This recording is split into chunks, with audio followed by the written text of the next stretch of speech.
Imagine um super-herói totalmente corrompido, um ser capaz de voar, atravessar paredes, destruir qualquer pessoa em segundos e ainda sorrir para as câmeras como se fosse o maior símbolo de esperança do planeta. Agora imagine que esse herói não trabalha para salvar as pessoas, ele trabalha para uma empresa. Ele tem um contrato, assessoria, imprensa, filmes, produtos licenciados e um discurso patriótico, fãs fanáticos e uma equipe inteira pronta para esconder qualquer tipo de atrocidade que apareça. Essa é a realidade em The Boys. Uma série no maior perigo não é um vilão querendo dominar o mundo. O maior perigo é um herói que já dominou o mundo e ainda assim precisa que todos o amem. E agora que The Boys chegou ao fim, vamos discutir sobre o assunto. Vocês também sentem que quanto mais ela avança, menos ela parece falar sobre super-heróis e fala mais sobre o nosso mundo? Sobre celebridades tratadas como deuses, empresas que vendem imagens como se fossem verdade e sobre política que transformam tudo em espetáculo. Sobre propaganda, fanatismo, fandom tóxico e homens poderosos que passam a vida inteira sem sofrer consequência nenhuma. Talvez por isso esse final seja tão pesado. E para a gente entender The Boys de verdade, a gente precisa voltar para 2006, antes mesmo da Amazon. Sua história foi criada por Garth Ennis e Derek Robertson. Garth Ennis nunca foi exatamente o tipo de roteirista que olhava para super-heróis como símbolos intocáveis. Ele já era conhecido por histórias violentas, ácidas, cheias de humor sombrio e personagens moralmente destruídos. Em obras como Preacher e em sua passagem pelo Justiceiro, Ennis mostrava interesse por personagens quebrados, por instituições podres, por violência, religião, guerra e moralidade levadas ao limite. Quando ele olhava para Superman, para a Liga da Justiça, ele enxergava um tipo de problema, porque na cabeça dele, seres superpoderosos tratados como deuses modernos talvez não fosse uma fantasia tão bonita assim. Talvez fosse uma ameaça, ou talvez fossem celebridades inalcançáveis. Talvez tenha sido dessa desconfiança que The Boys tenha nascido. Ao lado de Derek Robertson, Ennis criou uma obra que parecia uma vingança contra a imagem perfeita dos super-heróis. E naquele universo, os super-heróis não pertenceriam ao povo, eles fariam parte de uma empresa, a VOT. Só que antes mesmo da VOT virar esse símbolo gigantesco na televisão, a própria HQ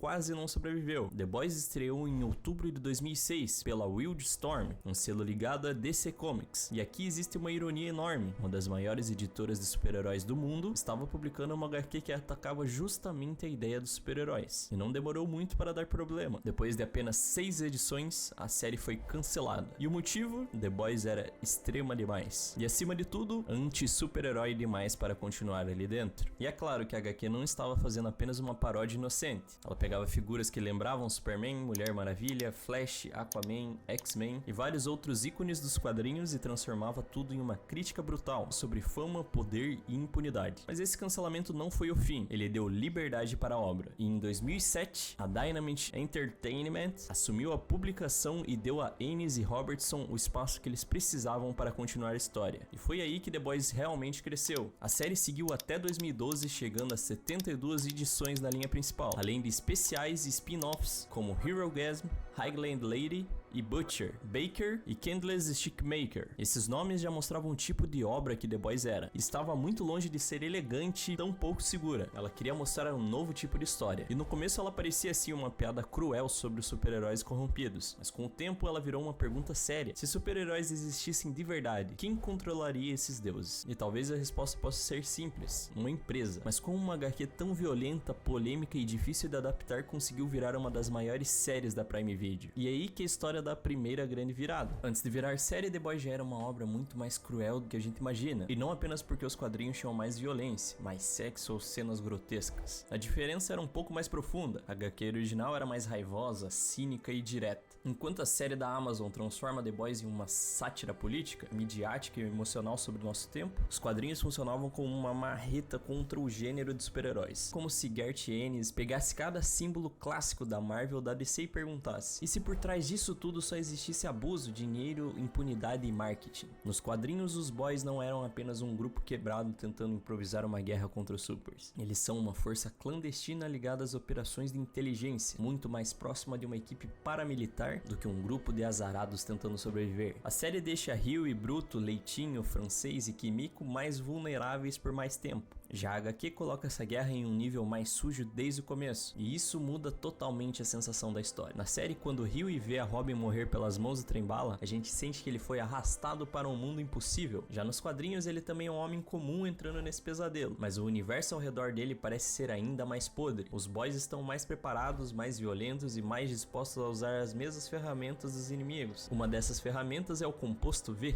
Na série, o Composto V é tratado como um segredo corporativo e depois ganha novas versões, como o Temp V. Nos quadrinhos, ele tem uma presença ainda mais direta. É a arma que permite que os boys enfrentem supers de igual para igual. A adaptação segura isso por mais tempo porque precisa manter a sensação de que os humanos estão enfrentando deuses. Se todo mundo ganhar poder rápido demais, o medo do Capitão Pátria perde a força. E essa foi uma das melhores decisões da série, porque na HQ a brutalidade vem do excesso. Na série, muitas vezes o terror vem da impotência. Os quadrinhos também exploravam muito mais equipes de super-heróis, que funcionavam como paródias diretas a franquias famosas. Os 7 são a versão corrompida da Liga da Justiça. Os G-Men são uma paródia dos X-Men. E o Payback funciona como uma versão distorcida dos Vingadores. Teenage Kicks, que são apresentados aqui na última temporada, lembra grupos jovens como Jovens Titãs. E cada equipe servia como uma crítica a um pedaço diferente da indústria. E talvez o arco que melhor mostrasse essa diferença seja os G-Men. Em We Gotta Go Now, os boys investigam os G-Men, uma equipe inspirada nos X-Men, depois do suicídio público de Silver King Cage. Huey é enviado infiltrado para a mansão dos G-Men, e aos poucos descobre que aquele grupo não é uma família de jovens rejeitados pelo mundo, é uma franquia construída sobre o sequestro, abuso e Composto V. O líder John Godolkin sequestrava crianças, aplicava o Composto V nelas e as transformava em produtos de marca. Esse arco é importante porque revela o nível de sujeira que existia na HQ. E esse é o tipo de coisa que mostra como a HQ era muito mais sombria. E outro arco essencial é Herogasm. Nos quadrinhos, Herogasm é o evento anual patrocinado pela VOT, onde praticamente todos os supers do planeta vão para uma ilha participar de uma orgia, enquanto o público acredita que eles estão fora salvando o mundo de uma ameaça cósmica. A série adaptou essa ideia, mas reduziu a escala. Na HQ, era um evento mundial e oficialmente organizado pela VOT. Na série, vira um evento menor, mais íntimo e sem a mesma estrutura corporativa por trás. E isso mostra uma diferença importante, já que nos quadrinhos a VOT é sempre maior que tudo. Já nas adaptações, a VOT também é grande, mas coloca mais em foco a política, no fandom e no culto em torno do Capitão Pátria. Um outro exemplo é Payback. Nos quadrinhos, Payback aparece como uma equipe secundária, quase uma paródia aos Vingadores, liderada por Stormfront, que originalmente era um homem nazista. No arco de Self-Preservation Society, Payback tenta atacar os boys, enquanto a história explora o passado de Mother's Milk, ou para os mais íntimos, Leitinho de Mãe. Na série, Payback é reimaginada como uma equipe antiga de super-heróis ligadas ao passado da VOT, com Soldier Boy no centro. Essa foi uma das mudanças inteligentes, porque transforma Payback em memória viva da corrupção antiga da empresa. A série pega uma equipe que nos quadrinhos era uma paródia de um supergrupo e transforma em prova de que o problema já existia há décadas. E algumas mudanças deixam isso mais claro. Nos quadrinhos, Leitinho tem uma origem muito mais bizarra. Sua mãe foi contaminada com Composto V e ele precisa consumir o leite dela para sobreviver. E isso dá um significado para o seu nome. Já na série, essa origem é totalmente descartada e o personagem ganha um drama mais humano, ligado à família, trauma e obsessão por ordem. Soldier Boy também muda completamente. Na HQ, ele é um covarde, patético e muito menos ameaçador. Já na série, ele vira um veterano poderoso, abusivo e rigoroso, ligado diretamente ao passado da VOD até a origem do Capitão Pátria. Queen Maeve também recebe um destino totalmente diferente. Nos quadrinhos, sua redenção termina de forma muito mais brutal, quando ela é morta pelo Capitão Pátria. Na série, ela ganha uma luta mais importante, sobrevive e consegue escapar de uma máquina que a destruiu. E a Stormfront, ou Tempesta, nos quadrinhos era um homem nazista ligado à equipe Payback. Já na série, ela vira uma mulher carismática, moderna e conectada com a internet, capaz de vender o extremismo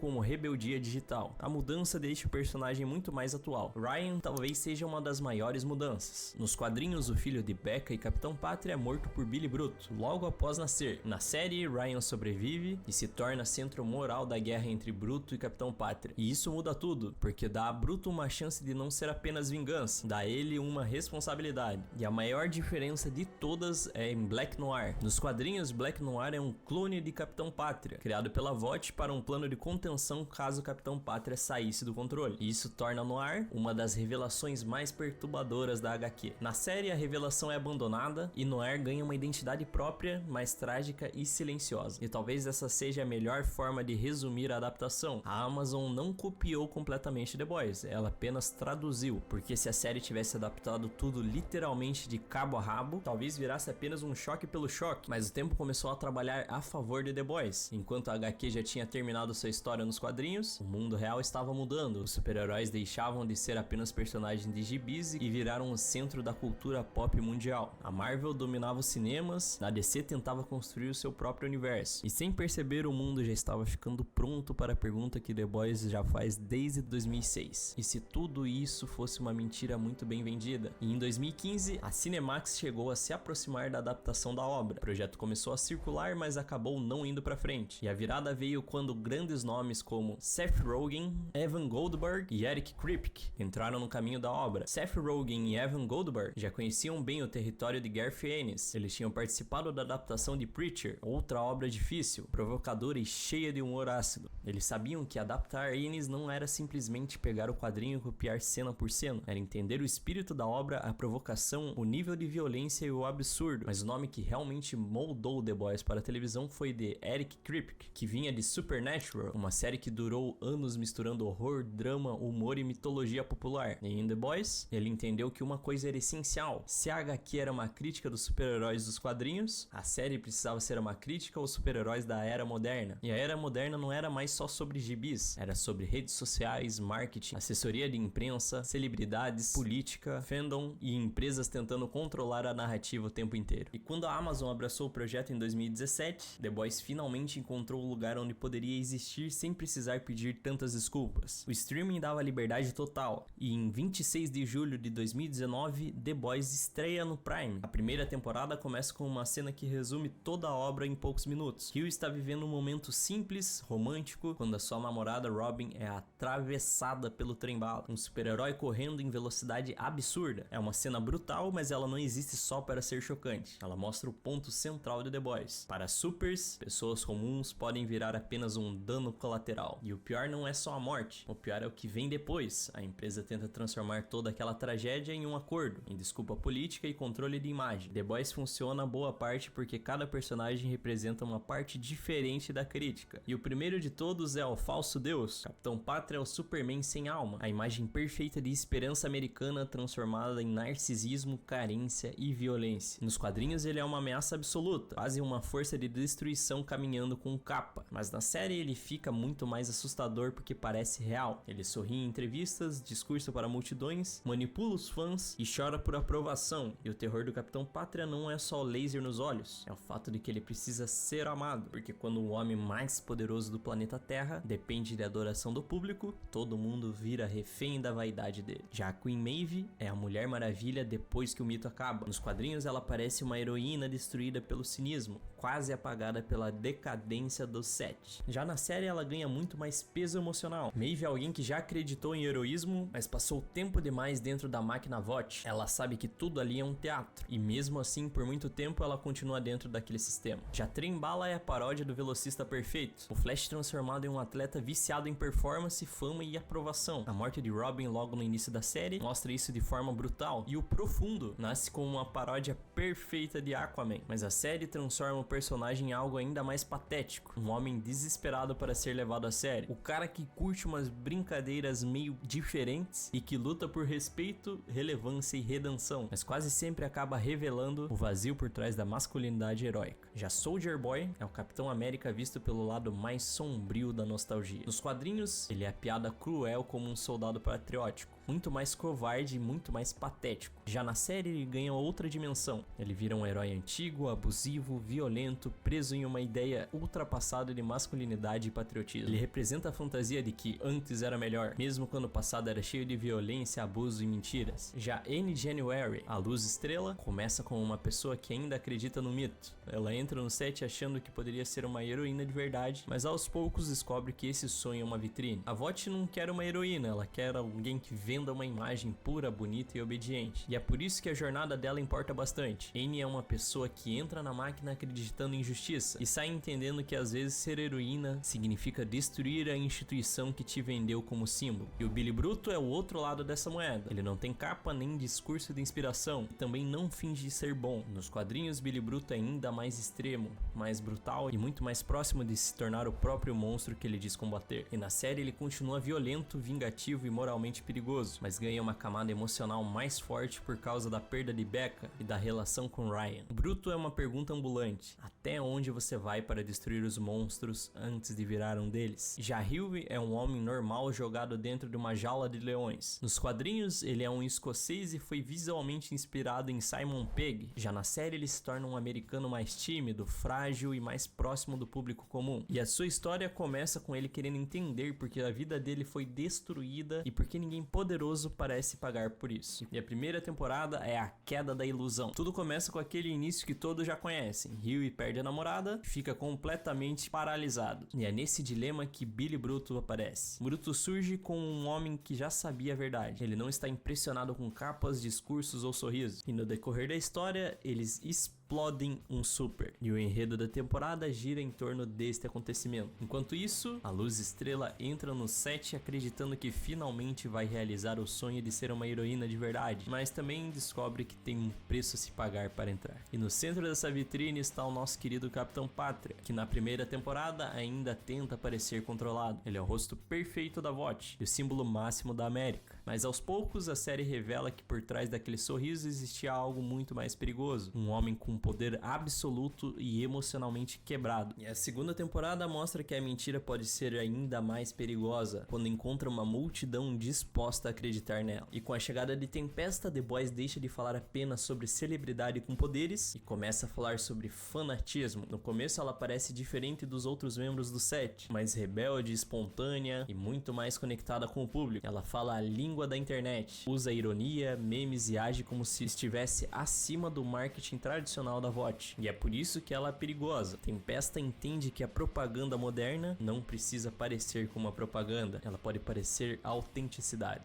E a revelação de que Tempesta é uma super heroína nazista muda o peso da temporada. Ela mostra que o ódio não desaparece e ele é readaptado totalmente, com novas roupas, com novas falas, com novas palavras. E na segunda temporada a VOT mostra uma faceta que ela até o devido momento não tinha mostrado. Ela, além de vender super-heróis, também vende medo. E quando as pessoas estão com medo, elas aceitam o controle. Quando estão com raiva, procuram alguém para culpar. E a Tempesta representa exatamente isso, a face política do monstro. E a terceira temporada mostra que esta podridão vinha de muito antes. Com o garoto sojado, o nosso Soldier Boy, The Boys volta para o passado para revelar que a VOT sempre soube fabricar monstros. Antes do Capitão Pátria, ou antes do set, já existia um modelo antigo de herói vendido ao público como força, patriotismo e masculinidade. Soldier Boy estava congelado na Rússia e foi trazido pelos The Boys como uma arma para combater o Capitão Pátria. E Bruto começa a se aproximar perigosamente daquilo que ele odeia. Com o composto V temporário, Bruto ganha poderes e isso muda a guerra. Pela primeira vez ele não está enfrentando um monstro de fora, ele está colocando o monstro dentro do próprio corpo. E essa é uma das perguntas mais fortes dessa terceira temporada. Se você usa a arma do inimigo para destruir o inimigo, em que momento você deixa de ser diferente dele? Bruto sempre foi violento, manipulador e movido por vingança, mas o V temporário deixa tudo mais explícito. Ele dá a Bruto aquilo que ele sempre odiou nos Supers, poder sem limite imediato. E o mais assustador é que ele gosta. E Hughie também cai nessa tentação. Ele usa o V temporário para sentir o controle, e já na quarta temporada ele mostra o sistema quebrado por completo. Capitão Pátria já não quer mais aplausos, ele começa a entender que pode exigir obediência. A diferença é enorme. Antes ele precisava ser amado pela imagem que a VOT criou. Ele começa a perceber que pode ser amado justamente por não esconder mais o monstro. A quarta temporada mostra que a sociedade já viu rachaduras o suficiente para saber que algo está errado, mas mesmo assim, uma parte dela continua seguindo o Capitão Pátria. E a VOT, antes que parecia controlar Capitão Pátria, começa a ser engolida pelo próprio. A empresa ainda tem mídia, dinheiro, influência e estrutura, mas Capitão Pátria começa a se tornar algo mais difícil de administrar. Ele começa a se tornar um símbolo político vivo, e a presença de figuras aventuras como a Mana Sábia amplia esse jogo. A série começa a tratar o poder como estratégia, manipulação social e engenharia política. E a quarta temporada apresenta o colapso institucional. Os boys estão cansados, divididos e emocionalmente destruídos. E o Bruto está chegando cada vez mais perto do limite. Huey carrega perdas pessoais. E a Luz Estrela ainda tenta resistir sem perder a imagem que foi criada dela. E o leitinho de mãe tá ali.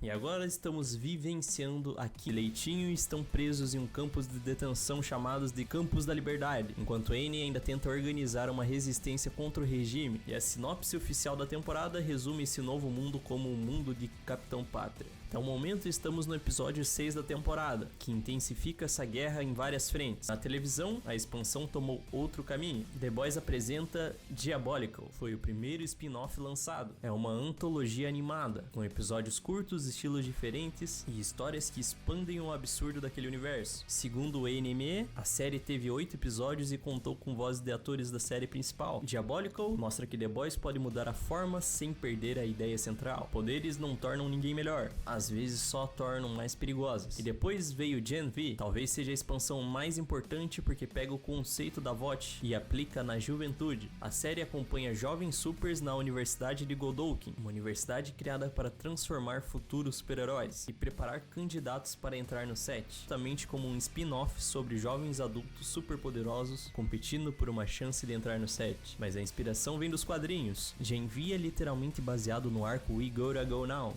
dos G-Men, em que os The Boys investigam Joe Godolkin e uma franquia de jovens supers ligadas a sequestro, composto V e abusos. A diferença é que a série transforma essa ideia em uma universidade moderna, em vez de apenas parodiar os X-Men. Gen V critica rankings, fama jovem, competição, redes sociais, controle institucional e a forma de como a VOT começa a moldar seus produtos antes mesmo deles entenderem quem são. Tudo isso é uma metalinguagem pura e ainda vão vir muito mais coisas. VOT Rising, anunciado como um prequel ambientado nos anos 1950, que deve expor as origens da VOT, com o retorno de Soldier Boy e Tempesta, com planos ousados de ser lançado em 2027. The Boys lembra que nenhum poder deve ser intocável, e quando alguém tem poder suficiente para nunca ser responsabilizado, a questão não é se a pessoa vai se corromper, mas quando. E se você gostou desse tipo de vídeo, se inscreve no canal e ative o sininho. E se você chegou até aqui, comenta qual o momento de The Boys que te deixou mais chocado. Primeiro, você tem que me foder. Depois eu te dou a coxa.